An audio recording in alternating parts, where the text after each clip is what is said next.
2026ರ ವಿರೋಧಿನಾಮ ಸಂವತ್ಸರದ ಯುಗಾದಿ ಹಬ್ಬದ ಪ್ರಯುಕ್ತ ಪಾವಗಡ ಪಟ್ಟಣದ ಬಂಡೆಯಲ್ಲಿ ನಿರ್ಮಾಣವಾಗಿರುವ ಕಾಳಿಕಾದೇವಿ ದೇವಸ್ಥಾನ ಮತ್ತು ಮುತ್ಯಾಲಮ್ಮ ದೇವಸ್ಥಾನದಲ್ಲಿ ವಿಶೇಷ ಪೂಜೆಯನ್ನು ಏರ್ಪಡಿಸಲಾಗಿತ್ತು. ಯುಗಾದಿ ಹಬ್ಬದ ಪರ್ವದಿನ ರಾತ್ರಿ ಮುತ್ಯಾಲಮ್ಮನಿಗೆ ವಿಶೇಷ ಅಲಂಕಾರ ಮತ್ತು ಪೂಜೆಯನ್ನು ಸಲ್ಲಿಸಲಾಗಿತ್ತು. ಈ ವೇಳೆ ನೂರಾರು ಭಕ್ತರು ಆಗಮಿಸಿ ತೀರ್ಥ ಪ್ರಸಾದವನ್ನು ಸ್ವೀಕರಿಸಿದ್ದಾರೆ. ಇನ್ನು ಇದೇ ವೇಳೆ ದೇವಸ್ಥಾನದ ಪ್ರಧಾನ ಅರ್ಚಕರು ಮತ್ತು ಕಾಳಿಕಾದೇವಿ ಉಪಾಸಕರು ಆದ ನರೇಸ್ವಾಮಿ ಗುರುಗಳು ಯುಗಾದಿ ಹಬ್ಬದ ಬಗ್ಗೆ ಪ್ರವಚನವನ್ನ ನೀಡಿದ್ದಾರೆ. ಬನ್ನಿ, ಹಾಗಾದರೆ ಅವರು ಏನು ನೀಡಿದ್ದಾರೆ ಅನ್ನೋದನ್ನ ನಾವೀಗ ಕೇಳೋಣ. ನಮಸ್ಕಾರ. ಇವತ್ತು ಹೊಸ ವರ್ಷದ ಯುಗಾದಿ ಹಬ್ಬದ ಶುಭಾಶಯಗಳು. ನಮ್ಮ ಹಿಂದೂಗಳಿಗೆ ಹೊಸ ವರ್ಷ ಯಾವತ್ತಪ್ಪ ಅಂದ್ರೆ ಯುಗಾದಿ ಹಬ್ಬನೇ ಪ್ರಾರಂಭ. ಇವತ್ತಿಂದ ಒಂದು ಹೊಸ ಈವೆಂಟ್ ಅನ್ನ ಇಲ್ಲಿ ಪ್ರಾರಂಭ ಮಾಡೋಣ ಅಂತ ನಾವು ಗುರುಗಳ ಡಿಸ್ಕಷನ್ ಮಾಡಿದ್ವಿ. ಯಾಕಂದ್ರೆ ನರೇಸ್ವಾಮಿಗಳ ಬಹಳಷ್ಟು ವಿದ್ವತ್ತಿದೆ. ಪ್ರತಿಯೊಂದಕ್ಕೂ ಒಂದೊಂದು ಕಂಟೆಂಟ್ಗಳು ಸುಮಾರು 1-1.5 ಗಂಟೆಗಳ ಕಾಲ ಮಾತಾಡ್ತಕ್ಕಂಥ ಒಂದು ವಿದ್ಯೆ ಅವರ ಹತ್ರ ಇದೆ. ಆ ವಿದ್ಯೆ ಅವರ ಹತ್ರ ಇದ್ರಾಗಲ್ಲ, ಅದು ಸಾರ್ವಜನಿಕರಿಗೆ ಅಂದ್ರೆ ನಮ್ಮಂತ ಭಕ್ತರಿಗೆ ತಲುಪಬೇಕು ಅಂತಕ್ಕಂಥ ಅವ್ರ ಹತ್ರ ಬಹಳಷ್ಟು ಸರ್ತಿ ಡಿಸ್ಕಷನ್ ಮಾಡಿ ಕೊನೆಗೆ ಇಟ್ಕೊಂಡಿದ್ದಾರೆ. ನಾನು ಅದಕ್ಕೆ ನಿಮ್ಮೆಲ್ಲರ ಪರವಾಗಿ ಗುರುಗಳಿಗೆ ಸ್ವಾಗತ ಮತ್ತು ಧನ್ಯವಾದ ತಿಳಿಸ್ತಾ ಇವತ್ತಿನ ಒಂದು ಟಾಪಿಕ್, ಗುರುಗಳೇ ನಮಸ್ಕಾರ.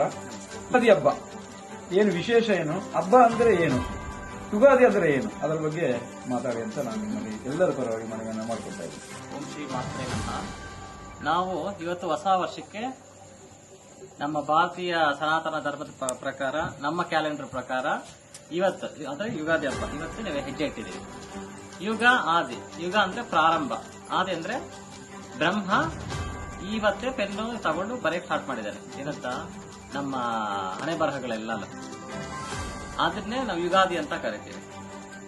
ಈ ಯುಗಾದಿ ಅನ್ನೋದು ಕ್ರಿಸ್ತಪೂರ್ವ 78ನೇ ಶತಮಾನದಿಂದ ನಮಗೆ ಆರಂಭ ಆಗುತ್ತೆ. ಅದನ್ನ ಶಾಲಿವಾಹನ ಅಂತ ಬರುತ್ತೆ. ಅದಕ್ಕೆ ನಮಗೆ ಕ್ಯಾಲೆಂಡರ್ ಅಲ್ಲಿ ಶಾಲಿವಾಹನ ಶಕೆ ಅಂತ ಬರುತ್ತೆ.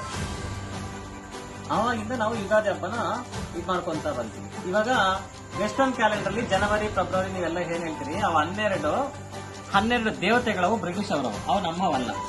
ನಮಗೆ 60 ಸಂವತ್ಸರಗಳಿದಾವೆ. ಪ್ರಭವ, ವಿಭವ ಇವೆಲ್ಲ ಕೇಳಿರ್ತೀರಿ ನೀವು ಮೋಸ್ಟ್ಲಿ. ನಾವು ಇವಾಗ ಈ ವರ್ಷ ಪರಾಭವ ಅನ್ನೋ ಒಂದು ವರ್ಷಕ್ಕೆ ಹೆಜ್ಜೆ ಇಟ್ಟಿದ್ದೀವಿ. ಪರಾಭವ ಯಾರು ಎದುರ್ಕೊಳ್ಳೋ ಅವಶ್ಯಕತೆ ಇಲ್ಲ. ಪರಾಭವ ಅಂದ್ರೆ ನಾವೇನು ಆಗೋಗ್ಬಿಡ್ತೀವಿ. ಪರಾಭವ ಇದು ಸಂಸ್ಕೃತದಲ್ಲಿ ಅರ್ಥ ನಮಗೆ ಸೋಲು ಇಲ್ಲ ಅಂತ, ಹೆಸರುಗಳಿಂದ ನಾವು ಗೆಲ್ತೀವಿ ಅಂತ. ಪರಾಭವ ಅಂದ್ರೆ ಇದನ್ನ ಯಾರು ನಾವು ಎದುರ್ಕೊಳ್ಳೋ ಅವಶ್ಯಕತೆ ಇಲ್ಲ. ಈ ವರ್ಷ ಒಳ್ಳೇದಾಗುತ್ತೆ, ಇದ್ರ ಪಂಚ ಅಂದ್ರೆ 5 ಅಂಗಾಂಗ ರೀತಿಗಳು: ದಿನ, ವಾರ, ನಕ್ಷತ್ರ, ಕರಣ, ಯೋಗ, ಇವು 5 ಅಂಶಗಳು ಸೇರಿ ಪಂಚಾಂಗ ಅಂತ ಆಗುತ್ತೆ. ಒಂದೊಂದು ದಿನದಲ್ಲಿ ಯಾವ ತಿಥಿ ಇದೆ, ಯಾವ ನಕ್ಷತ್ರ ಇದೆ ಅಂತ ನಮ್ಗೆ ಗೊತ್ತಾಗುತ್ತೆ. ಈ ವರ್ಷ ಪರಾಭವ ಅನ್ನೋ ಒಂದು ಸಂವತ್ಸರಕ್ಕೆ ನಾವು ನೂತನವಾಗಿ ಹೆಜ್ಜೆ ಇಟ್ಟಿದ್ದೀವಿ. ಎಲ್ಲರಿಗೂ ಒಳ್ಳೇದಾಗ್ಲಿ ಅಂತ ನಾನು ಮೊದಲಾಗಿ ಬಯಸ್ತೀನಿ. ನಾವು ಈ ಬ್ರಿಟಿಷರ್ ಕ್ಯಾಲೆಂಡರ್ ಸುಮ್ಮನೆ ಗೋಡೆ ಮೇಲೆ ಕ್ಯಾಲೆಂಡರ್ ತರಾನೇ ಭಾವಿಸಬೇಕು. ನಮ್ಮ ಸನಾತನ ಧರ್ಮದಲ್ಲಿ ನಮ್ಮ ಇದರಲ್ಲಿ ಏನ್ ಹೇಳಿದ್ದಾರೆ, ನಮ್ಮ ಪೂರ್ವಿಕರು, ಖಗೋಳ ಶಾಸ್ತ್ರಜ್ಞರು, ಕಣಾಧರ ಮಹರ್ಷಿಗಳು ಎಲ್ಲರೂ ಹೇಳಿದ್ದಾರೆ ಇದ್ರ ಬಗ್ಗೆ ಎಲ್ಲ ಬೇಕಾದಷ್ಟು. ಇದ್ರ ಬಗ್ಗೆ ನಾವು ಅದನ್ನೇ ಫಾಲೋ ಮಾಡಬೇಕು. ಅದೇ ಫಾಲೋ ಮಾಡಿದ್ರೆ ಒಳ್ಳೇದಾಗುತ್ತೆ. ಯಾಕಂದ್ರೆ ಎಲ್ಲೋ ಇರೋ ಗ್ರಹಗಳು ಟೆಲಿಸ್ಕೋಪ್ ಇಲ್ಲದೆ ಇರೋ ಕಾಲದಲ್ಲಿ ಗ್ರಹಗಳಿದಾವೆ ಅಂತ ನಿರ್ಧರಿಸಲ್ಪಟ್ಟಕ್ಕಂಥ ಒಬ್ಬ ಮಹಾ ಜ್ಞಾನಿಗಳಿದ್ದಾರೆ ನಮ್ಮ ಸನಾತನ ಧರ್ಮದಲ್ಲಿ. ಋಷಿಗಳು, ಮುನಿಗಳು ಹೇಳ್ಕೊಟ್ಟಿದ್ದಾರೆ. ನೀವು ಯಾರಾದ್ರೂ ಶೃಂಗೇರಿ ಎಷ್ಟು ಜನ ನೋಡಿದೀರಾ? ಇಲ್ಲಿ ಶೃಂಗೇರಿಯಲ್ಲಿ ಒಂದು ಹಳೆ ದೇವಸ್ಥಾನ ಅಲ್ಲಿರುತ್ತೆ, ಸರಸ್ವತಿ ಈ ಕಡೆ ಇರುತ್ತೆ.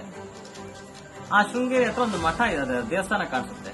ಒಂದೊಂದು ಕಂಬದ ಮೇಲೆ ಒಂದೊಂದು ಚಿತ್ರ ಇರುತ್ತೆ. ನೀವು ಬೇಕಾದ್ರೆ ಈ ಸರಿ ಯಾರಾದ್ರೂ ಶೃಂಗೇರಿಗೆ ಹೋದ್ರೆ ಒಂದು ಚೆನ್ನಾಗಿ ಅಬ್ಸರ್ವ್ ಮಾಡ್ರಿ. ಒಂದ್ರ ಮೇಲೆ ಒಂದೊಂದ್ ತರ ಗೊಂಬೆ ಇರುತ್ತೆ, ಮೇಕೆ, ಚೇಳು ಈ ತರ ಎಲ್ಲ ಇರುತ್ತೆ. ಏನಿಲ್ಲ ಅದರ ಅರ್ಥ, 12 ರಾಶಿಗಳಿಗೆ 12 ಕಂಬಗಳಿದಾವೆ ಅಲ್ಲಿ. ಕ್ಯಾಲೆಂಡರ್ ಇಲ್ಲದೆ ಇರೋ ಕಾಲದಲ್ಲಿ ಸೂರ್ಯನನ್ನ ಗುರುತಿಸಿ ಆ ಸೂರ್ಯ ಕಿರಣ ಇವತ್ತು ಯಾವ ತಿಂಗಳಂತ ಕ್ಯಾಲೆಂಡರ್ ಇಲ್ಲ. ಇದು ಬ್ರಿಟಿಷ್ ಅವ್ರು ಬಂದ್ಮೇಲೆ ಕ್ಯಾಲೆಂಡರ್ ಸ್ಟಾರ್ಟ್ ಮಾಡಿರೋದು. ಕ್ಯಾಲೆಂಡರ್ ಇಲ್ಲದೆ ಇರೋ ಕಾಲದಲ್ಲಿ ಇವಾಗ ಮೇಷರಾಶಿಗೆ ಸಂಬಂಧಿಸಿದ ಮೇಷ ಅಂದ್ರೆ ಅದು ಕುರಿದು ಸಿಗ್ನಲ್ ಕಾಣಿಸ್ತದೆ, ತಲೆ ಇರುತ್ತೆ ಆ ಕಂಬದ ಮೇಲೆ.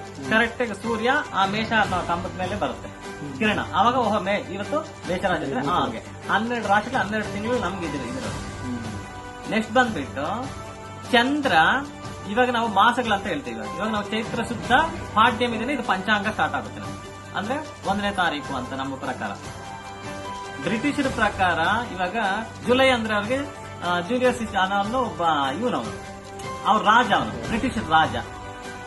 ಯಾವ ರಾಜ ಅಂದ್ರೆ ಅವನ ದರ್ಬಾರಲ್ಲಿ ಅವ್ರವ್ರ ಹೆಸರುಗಳೇ ಇಕ್ಕೊಂತಾರೆ ಕ್ಯಾಲೆಂಡರ್ಗೆ.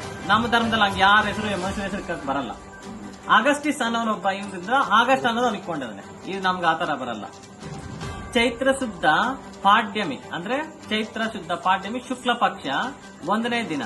ಇದರಲ್ಲಿ ಚಂದ್ರ ಚಿತ್ರ ನಕ್ಷತ್ರ ಕೂಡಿದಾಗ ಮಾತ್ರ ಇದು ಚೈತ್ರ ಮಾಸ ಆಗುತ್ತೆ.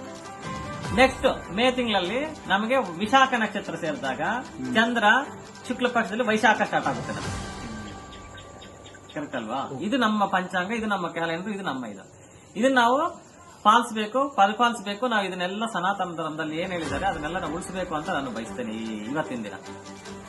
ಏನು ಉಗಾದಿ ಚಟ್ನಿ ತರ ಮಾಡ್ತೀವಲ್ಲ, ಉಗಾದಿ ಚಟ್ನಿ ಅಂದ್ರೆ ಏನು ಗೊತ್ತಿಲ್ಲ ಅನ್ಸುತ್ತೆ ನಮ್ಮ ಕಡೆ. ಆಂಧ್ರದಲ್ಲಿ ಉಗಾದಿ ಪಚ್ಚಡಿ ಅಂದ್ರೆ ಫೇಮಸ್ ಆಗುತ್ತೆ. ಅದರಲ್ಲಿ ಕಹಿ, ಸಿಹಿ, ಒಗುರು, ಹುಳಿ, ಉಪ್ಪು, ಖಾರ ಈ 6 ರುಚಿಗಳಿರ್ತವೆ. ರುಚಿಗಳು 6 ಇರೋದು, ಅದ್ರ ಮೇಲೆ ಯಾವ ರುಚಿಗಳಿಲ್ಲ. 12 ರುಚಿ ಇದಾವ?